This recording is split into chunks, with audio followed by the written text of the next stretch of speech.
आज का ये एपिसोड शुरू करने से पहले एक छोटी सी बात। क्या आप भी अपना पॉडकास्ट बनाने की सोच रहे हैं?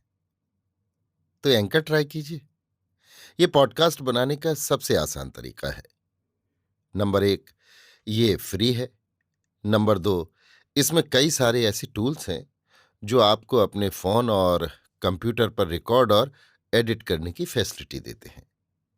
नंबर तीन, आप अपने पॉडकास्ट को डिस्ट्रीब्यूट भी कर सकते हैं, जिससे इसे स्पॉटिफाई और दूसरे प्लेटफॉर्म पर सुना जा सके। तो डाउनलोड कीजिए फ्री एंकर ऐप या विजिट कीजिए anchor.fm पर अपना पॉडकास्ट स्टार्ट करने के लिए। ये तो थी एक छोटी सी जानकारी, और अब शुरू करते हैं एपिसोड का सिलसिला। तो आज के एपिसोड में लीजिए सुनिए सूर्यकांत त्रिपाठी निराला के लिखे उपन्यास निरूपमा का भाग 15, मेरी यानी समीर गोस्वामी की आवाज में। कई रोज हो गए नीरू बाहर नहीं निकली। ज्यों-ज्यों नीरू अंधेरे में रहने लगी, सुरेश प्रकाश देखने लगे। अनेक प्रकार के काल्पनिक चित्र आकाश में रंगीन पंख खोलकर उड़ते हुए पक्षियों की तरह सजीव जान पड़ने लगे। सुरेश की पहले की शंका सत्य के आलोक में लीन हो गई। 3-4 दिन तक नीरू तूफान के समय की नौका विहारिणी की तरह कूल से बंधी बंद नाव के भीतर जैसे बैठी रही। वेग कुछ शांत होने पर नाव को बिहार के उद्देश्य पर नहीं, जैसे स्वास्थ्य, शरीर नियमन, दिनचर्या आदि के विचार से कूल ही कूल वाहित करने लगी। सुरेश को बुलाकर उसने कहा, चुपचाप बैठे बैठे मन निष्क्रिय हो रहा है, कुछ अच्छा भी नहीं लग रहा। किताबें थोड़ी ले आई थी, मैं चाहती हूं आप जमींदारी का हिसाब मुझे समझा दें। नीरू का रुख इधर हुआ तो सुरेश का मानसिक विकास कृष्ण पक्ष के चंद्रमा की तरह बही खाते खोलकर एक एक बात बताकर समझाते समय एक एक कला ह्रास पाने लगा। नीरू सुरेश की सच्चाई की परीक्षा न कर रही थी। उस दृष्टि से हिसाब देखने का उसका उद्देश्य न था। वो केवल अपने मर्ज की दवा कर रही थी, उचटते हुए चित्त को एकामुखी करती हुई। पर मरीज सुरेश बाबू उसके प्रश्न से जैसे क्षत स्थान की वेदना का अनुभव करने लगे। मुकदमे के खर्च का ब्यौरेवार हिसाब नहीं, कार्य की अधिकता से उन्होंने एक ही 2 अंकों में खर्च लिख दिया है। 15 के दावे में 45 का खर्च, बाउचर नहीं। आमदनी और खर्च का हिसाब देखकर नीरू मन ही मन असंतुष्ट हुई। पिता के समय के बही खाते मंगवाए। सीर की पैदावार आधी रह गई थी। लगान बढ़ गया था, पर फायदा आधा भी नहीं। रकम सिवा की आमदनी 5 आने रह गई। और जितनी बातों में मुख्तार की सफाई दिखाने की गुंजाइश रहती है, उधर नीरू ने ध्यान नहीं दिया। उसके पिता के समय चोरी की कोई बात न थी। वे स्वयं देखते थे और हिसाब साफ रखवाते थे। सुरेश बाबू ने लगान की वृद्धि तो दिखाई, मुकदमों में वृद्धि से अधिक खर्च था। जमींदारी के और बहुत से हथखंडे थे जो नीरू की समझ में नहीं आए। सुरेश कच्ची रसीद देते थे, 15 के पट्टे पर जबानी 25 तय कर लेते थे। लोगों से बेगार लेकर खर्च का हिसाब छोड़ते थे। बबूलों की बिक्री में आधी रकम साफ कर जाते थे। इस प्रकार 2-3 रोज नीरू ने खाता देखते हुए पार किए। सुरेश का स्नेह वाला स्वर मंद पड़ने पर भी नीरू की भक्ति अचल रही। कल ब्रह्म भोज होगा, आज से तैयारियां शुरू हो गईं। आटा घी आदि सुरेश के स्वस्थ क्षणों में आ चुका था। न्योते फिर चुके थे। लोगों ने सलाह पक्की कर ली थी। एकांत में पहले बहुतों ने ओजस्वितापूर्वक विरोध किया था। कहा था, सीधा लेंगे, उनके यहां जाकर खाना ठीक नहीं। वहां औरतें बेलने जाएं, ये अपमान की बात है।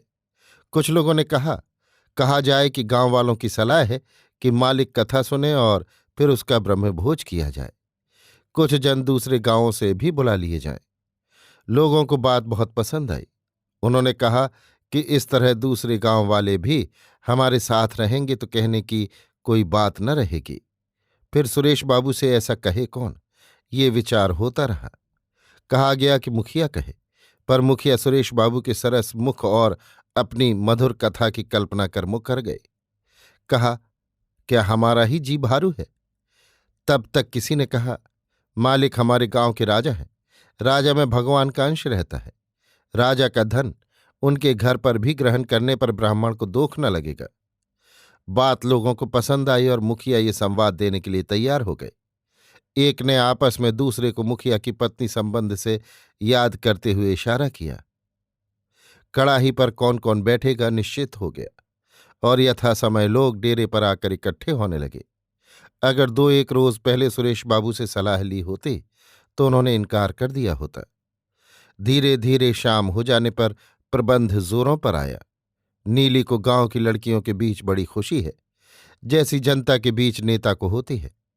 बिस्तर बिछे हुए, चारों ओर बड़ी बड़ी परातों पर माड़ा हुआ आटा और मैदा रखा हुआ, लालटेन और मशालें जलती हुईं।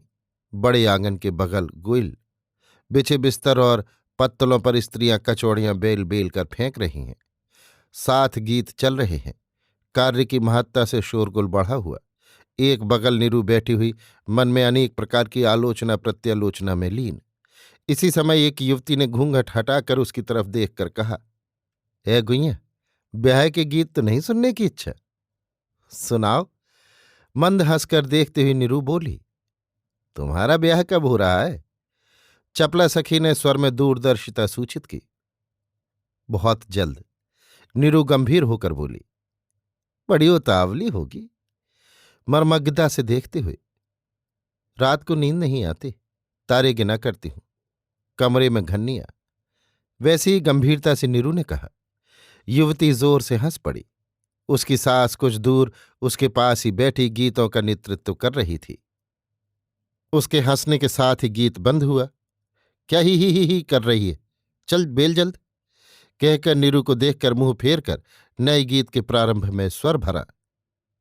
बहू ने फिर प्रश्न किया, तो इतनी बेचैनी क्यों सहती हो? ब्याह कर लिया होता? चलते गीत के महोच्च स्वर की छाया में रहकर पूछा। इच्छा तो थी, पर अच्छा कोई देख ही नहीं पड़ा।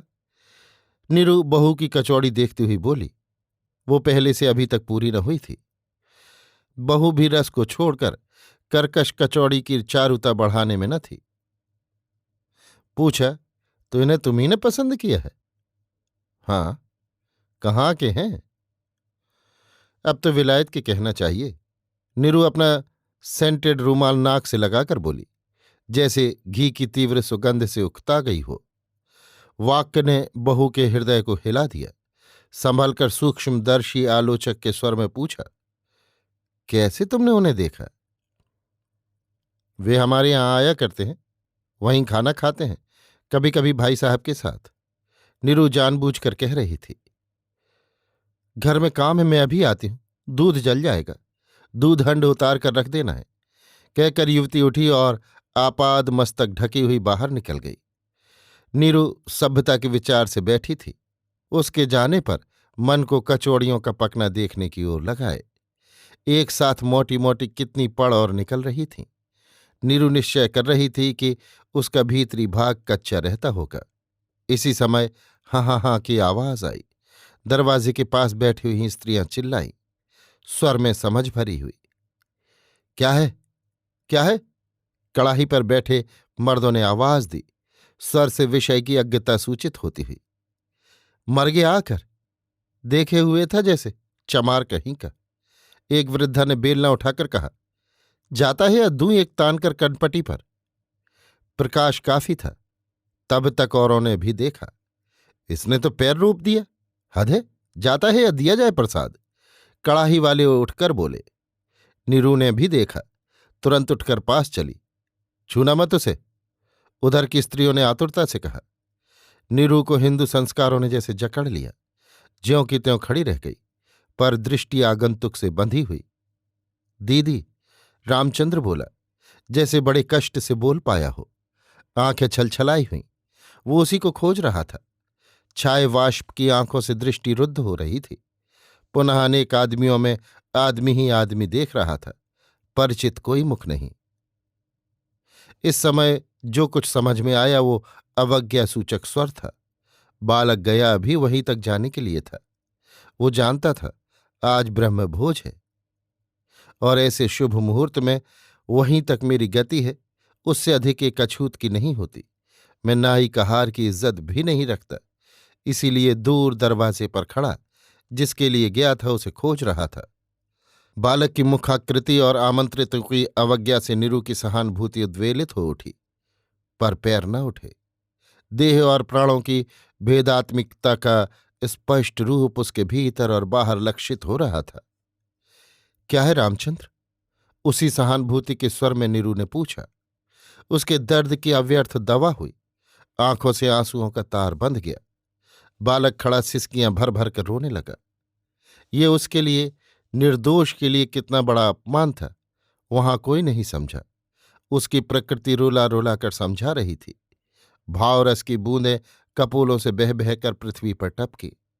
कुछ देर बाद बरसे हुए मेह के बाद के आकाश की तरह बालक का मन आप हल्का हो गया, जैसे क्रोध और अपमान का आंसुओं द्वारा पूर्ण रूप से बदला चुका लिया गया, और ये कठोरता का कोमलता से दिया उत्तर अंतर्यामी के समझाने के लिए रह गया, भविष्य के विश्व के निर्माण के लिए। नीरू प्राणों से उसके बिल्कुल नजदीक थी, जैसे अपने आंचल से उसके गाल और आंसू पहुंच रही हो। सुरेश दूर कुर्सी पर बैठे देखते हुए नीरू के कोमल भाव के लेप से बालक बिल्कुल शांत हो गया। मराल कंठ पर झंकृत वीणा वादनी के स्वर सा परिष्कृत हिंदी में बोला, दादा ने कहा है। सुनते ही नीरू जैसे नई चेतना से आप्राण पुलकित हो गई। संपूर्ण एकाग्रता दोनों आंखों से निकलकर बालक की दोनों आंखों पर आशीर्वाद की तरह न्यस्त हुई। बालक कहता गया, हम आपके बड़े कृतज्ञ हैं। दादा ने कहा है, जो आपने 20 रुपए की स्कॉलरशिप देने की आज्ञा की। पढ़ चूंकि मैं अपने भरण पोषण भर के लिए उपार्जन कर लेता हूं, इसलिए आपकी कृपा का फल दूसरे के लिए छोड़ता हूं। इस गांव में हमारी जो स्थिति है, इससे हम यहां रह नहीं सकते, ये आप समझती होंगी। अन्य जिन कारणों से किसी को गांव में रहने का मोह होता, वे हमारे लिए नहीं रहे। हम आपके कुएं से पानी भर भरने के गुनहगार थे, हालांकि कुआं हमारा ही खुदाया हुआ है। फिर भी खेत बेदखल हो जाने के कारण आपकी जमीन पर है, आपका है। आप ज्यादा जनों के लिए हैं, मैं अकेला हूं। सिर्फ घर है, पर आगे बिना मरम्मत के पुराना होकर, थोड़ा बहुत बैठकर, वो भी नियमानुसार आपका होगा। इस तरह यहां हमारा कुछ नहीं। मैं आज ही आया हूं और घर वालों को लेकर आज ही चला जाऊंगा। कहकर प्रणाम कर बालक लौट पड़ा, फिर उधर नहीं देखा।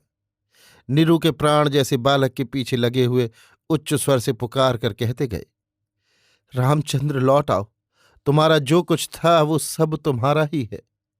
तुम्हारे लिए जैसे स्नेह सगे के लिए, सत्य मनुष्य के लिए पहले स्थान है। पर नीरू चित्रार्पितवत खड़ी रही। अभी आप सुन रहे थे सूर्यकांत त्रिपाठी निराला के लिखे उपन्यास निरूपमा का भाग 15, मेरी यानी समीर गोस्वामी की आवाज में।